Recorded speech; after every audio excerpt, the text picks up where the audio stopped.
Why are you still alive? Why are you so ugly? Why are you still here? I don't like you. I hate you so much. When there is a teen or a group of people saying or posting those mean words and harsh words in their social medias repeatedly, so this is what we call as cyberbullying. Hi, my name is Julia Batrisyia, and I will present to you about cyberbullying. Before we start, let's watch a simple video about cyberbullying. And I really hope you guys enjoy this. And please get at least one message from this video.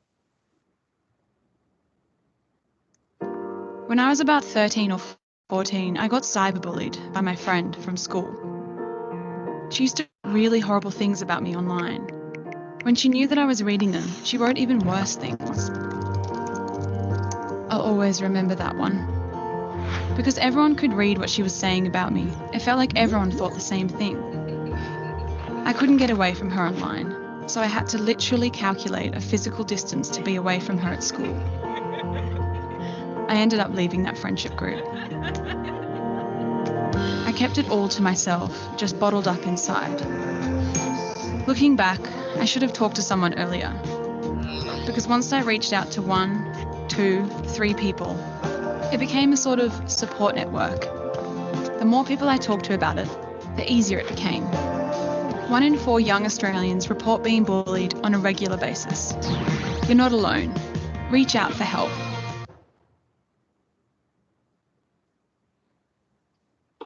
All right, from this video, I got one message, which is if you are one of the cyberbullying victims, please reach out for help. Please bear in your mind that you are not alone. Please seek out for help from your closest friends or anyone you trust, and please let them help you. So let's we move to the next question, which is the cyberbullying a serious issue? I ask you again, is the cyberbullying a serious issue? Because for me, this cyberbullying issue is a very huge problem, and we must educate ourselves to stop this cyberbullying from continue non-stop. So I will share to you guys some research data about this cyberbullying awareness. For Malaysia, it said that we got 85% higher than the global average, which is 75%, on the category of cyberbullying awareness, which means that most of our people in our society has already heard, seen, and read about this cyberbullying. But how can, till now, these cyberbullying issues still continue and still happening around us? Okay, let's move to the next research data, which is about a platform used for cyberbullying, which is there are 4 category level. The first one is the social media. The second one is phone. The third and the fourth one is about online messaging and also the online chat room. The interesting part is for the cyberbully abuser, there are 3 category ranking, which is the first one is from the classmate, surprisingly from the classmate. The second and the third one is from the anonymous person, which is from the young people, and also from the adults. Okay. So the next slide, we move to this question, which is why the victims do not make any report. Ridiculously, they do not defend themselves if they do not make any report about that. Unfortunately, I found a research said that 9 out of 10 victims out there do not tell anyone about they were being cyberbullied. Okay, let me share to you guys. I share to you 3 reasons why the victims do not report about it. The first one is because they believe that the school cannot do anything to stop the cyberbullying. They live in fear and they were suffering. Bear in your mind that the victims were suffering. The second one is because they thought that the cyberbullying is not a big deal, not a serious issue, and they fear that people should just ignore it. This is why I say we must realize that we already normalized this cyberbullying issue. It is harassment. We must stop this. The last reason is because there are lack of sense of belongings and safety among family members. I'm pretty sure that some of us around us prefer to choose to share problems among their closest friends rather than the family members. Why this happening? Let us rethink about that. So, the next slide, I will show to you guys a solution to the cyberbullying victims to help their mental health and to remain their positive well-being. So I will suggest to you, please being connected to the people around you. Please reach out for help for at least one person who you feel close to and you trust more, even from your friends or from your family members. Please, I urge you, please bear in mind that you are not alone, and please, there are many ways to stop the cyberbullying. All right, the next slide will be conducted by Fatimah and Zahra. That's all from me. So another problem that we encounter when we deal with the topic of cyberbullying is the capability of the cyberbullies to access the victim's information. So first of all, we need to know what is the characteristic of the cyberbullies. The cyberbullies may not be physically stronger, but they tend to have vast knowledge in technologies, making them capable of hacking the victim's account, infecting the computers, and posting embarrassing content to threaten or upset the victim. So, what do we need to do to avoid all of this from happening? Let's move to the next slide. What I can suggest is not to share any personal information on the internet or any social media platform. Personal information includes your phone number, your password, and address. This is because the cyberbullies could use this information to access more about your private data and could use them to threaten or overpower you. But this doesn't mean that you can't post anything on your social media.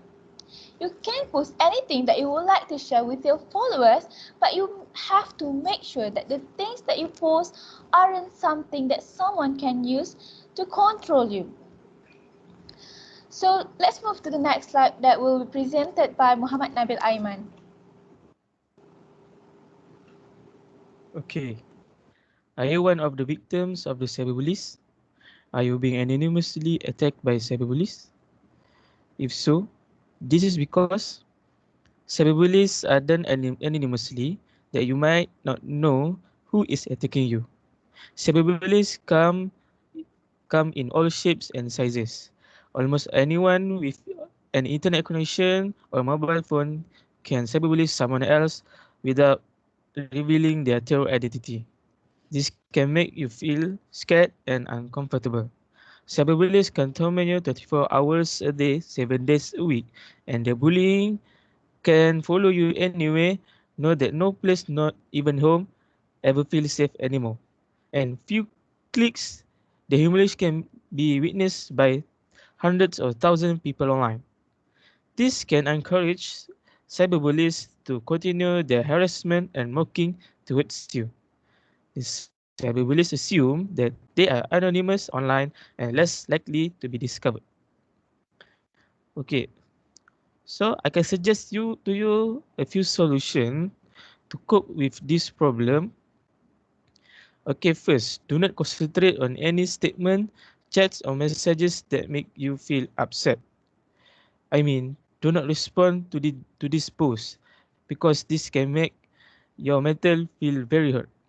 Second, immerse yourself in good things and that can bring happiness to you.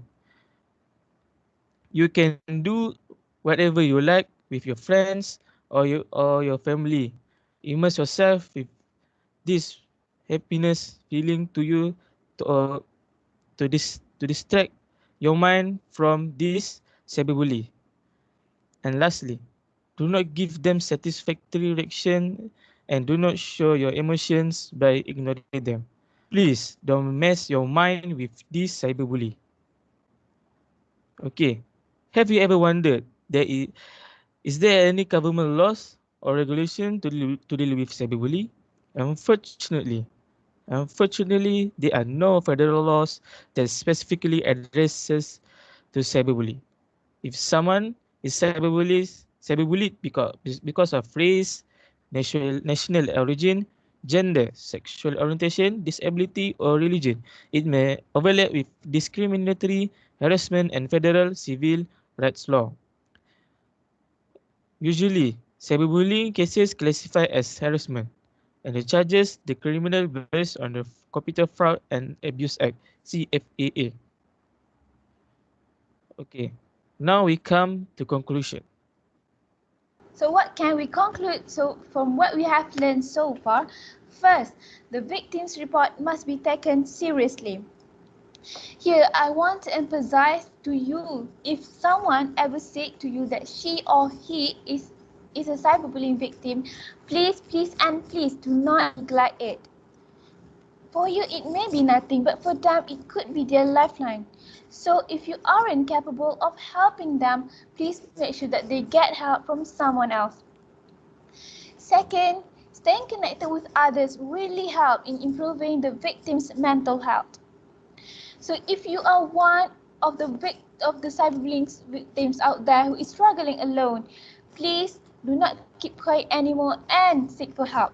If you keep bottled up inside of yourself, things will turn out to be more ugly. And third, social media users, especially youth, should acknowledge the negative impact from sharing their personal information on the internet and social media. You are free to explore and enjoy any social media platform, but please remember to use it moderately. So for the last word from our group, unless and until our society recognizes cyberbullying for what it is, the suffering of thousands of silent victims will continue non-stop. Say no to cyberbullying. I think that's all from our group. Thank you very much for your attention.